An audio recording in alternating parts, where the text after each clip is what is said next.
News eighteen Bangla আপনার সঙ্গে আমি প্রীতি শঙ্কর। রাজ্য সরকারের সমস্ত অনুষ্ঠানের শুরুতে গাইতে হবে রাজ্য সঙ্গীত।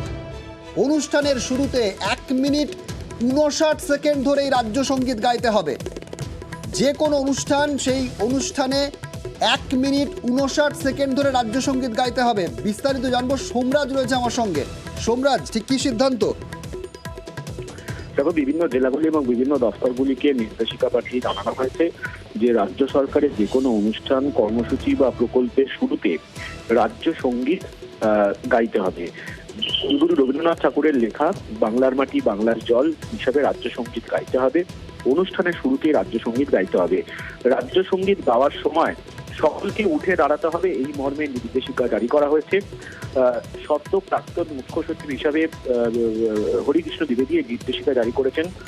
তিনি আজকেই তার দায়িত্বভার দিদি গোপালিকাকে হস্তান্তর করেছেন, কিন্তু তার আগেই এই নির্দেশিকা জারি করা হয়েছে, বিভিন্ন জেলাগুলিতে পাঠানো হয়েছে।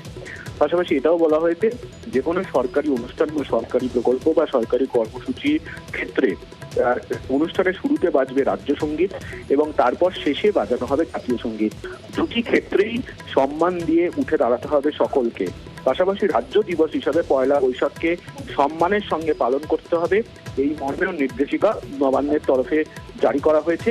ইতিমধ্যেই নতুন বছরের শুরু থেকে এই নির্দেশিকা কার্যকর হবে, তেমনটাই বলা হয়েছে। এবং যে রাজ্য সঙ্গীত বাজানো হবে তা হবে 1 মিনিট 59 সেকেন্ডের, এবং কতটা পরিমাণে এবং গানের কোন অংশটুকু বাজানো হবে সেটিও নির্দিষ্ট করে দিয়ে দেওয়া হয়েছে বিভিন্ন জেলা ও দপ্তরগুলিকে। ধন্যবাদ সোমরাজ।